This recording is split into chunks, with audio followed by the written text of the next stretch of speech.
Hi Soapies, Sherry here from A Misty Dimness AMD soap. I am making the Big Chiller Soleseife. I haven't made this soap for a few years, and the last time I made it, it was an aloe vera soap. And I thought it would be an amazing soap to do as a Soleseife. So I'm going to be using my silicone tall and skinny mold. I'm going to be using a saltwater solution. And if you've seen my Sun and Sand Soleseife video, you'll see I had, particularly in the cutting video, I had a little bit of problem getting my salt fully dissolved. So I did go ahead and preheat my water, and that's the water that's separate from my lye solution. So I preheated that in the microwave just for, I think, like 30 seconds or so. Added my salt to it, and I'm not seeing any salt crystals. I'm not feeling any as I'm stirring it. So I think we'll have much better results with the Soleseife this time. I have my clay already added to my lye solution. I have my oils with my 10% extra coconut oil. So this is a 28% coconut oil recipe. I usually go in the 18 to 20% range for coconut oil, but for the Soleseife, I like to bump it up just a bit. And so we're going to combine everything together. So what makes this soap the Big Chiller is the combination of essential oils that I use. So this is menthol crystals, eucalyptus, and rosemary essential oils. And the menthol crystals do dissolve in other essential oils. But it looks like there might be a few that are left undissolved yet. It's been sitting for maybe 20 minutes. So it kind of makes sense that, you know, if you left it a little bit longer, it would probably fully dissolve. So what I'm going to do when I pour this into my into my soap oils is I'm going to strain it. That way no big chunks of menthol get in my soap. So I don't know if you can see, but there are a few crystals left that didn't quite get fully dissolved. So we definitely did not want those to be in our soap. One of our responsibilities as soap makers is to be safe soapers for our customers.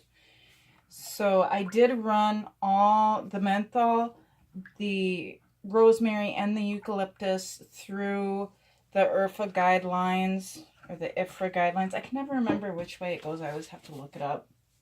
So I did follow those to make sure I wasn't exceeding the max on anything. For the rosemary and eucalyptus, I'm right in the middle. And the menthol, I'm just slightly over the middle. So I'm going to go ahead, because all of my Soleseife bars are going to be one solid color. The Sun and Sand was the exception for that, because that one's a soap with a month club. But all of my regularly available Soleseife soaps are going to be one solid color.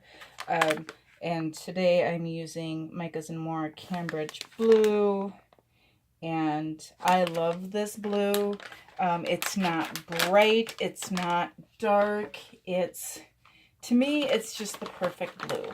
So I'm going to go ahead and add that to my oils. And then we'll slide our oils off to the side. Oh my goodness. So there's my salt water into my lye solution, and our salt water solution looks like it must have dissolved pretty good. I don't see any salt residue in that cup, so I think I did good this time. It's always kind of a learning curve in the soap lab between the summer months and the fall, winter, and early spring months, because I have no independent heat source or cooling source in here. Things get interesting as far as temperature goes. So I'm going to go ahead and stick blend my color in just to make sure that I don't have any lumps. I'll bring it back and show you the color before I add the lye solution. So here's our stick blended in color. Seriously, how gorgeous is that? Oh, I love this blue so much. So much. This one and the peacock blue are my two favorite blues from Micah's and More. I really love them.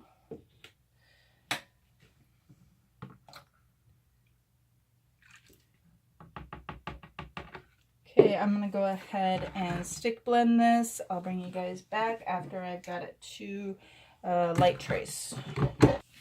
So here we are at a light trace. It's just slightly above emulsification, right on the edge of trace. I don't know if I could even really call it a proper light trace. It's just barely sitting on top there, which is just fine for pouring into the mold for this single color soap. So we're going to go ahead and do that. And today I am using my silicone mold and my makeshift tray holder.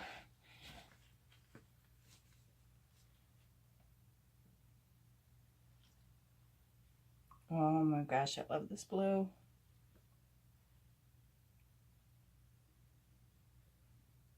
Oop.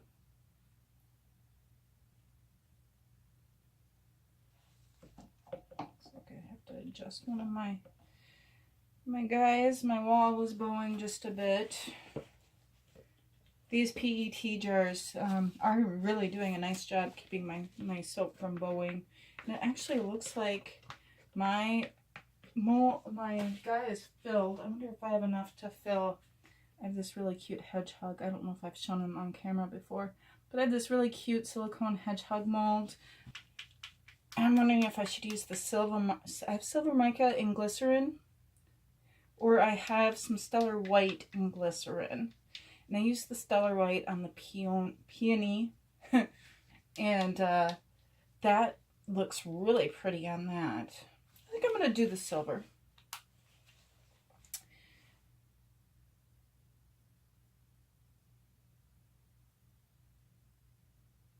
Bet you guys can't guess what swirl I'm going to do on top of this. Come on, you can do it, you can guess. Oh, I totally forgot to bang this to get out any air bubbles. I see some air bubbles working out. Sorry for if the camera's wiggling. Alright, I think we got it all good. So if you guessed Taiwan swirl, ding ding ding, you're a winner. Too bad there weren't any prizes. Beautimus. I think we might run through that blob one more time. Yep, that should be just fine. I'm going to go ahead and spritz this with alcohol, cover it with some cardboard and a couple towels, and we'll let this sucker sit for 12 to 18 hours. And then I'll bring you back for the cut. If you like watching me make soap, please comment, like, and subscribe. If you like to follow me on Facebook, you can find my Facebook group, Soapies and Sparkies. You can find me on Instagram at Soapies and Sparkies. Or you can find me online at amdsoap.com. There you can shop for other soaps that I make. You can read my soapy blog. You can see what soaps I'm using in my shower.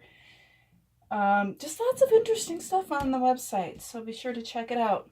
Stay soapy, friends.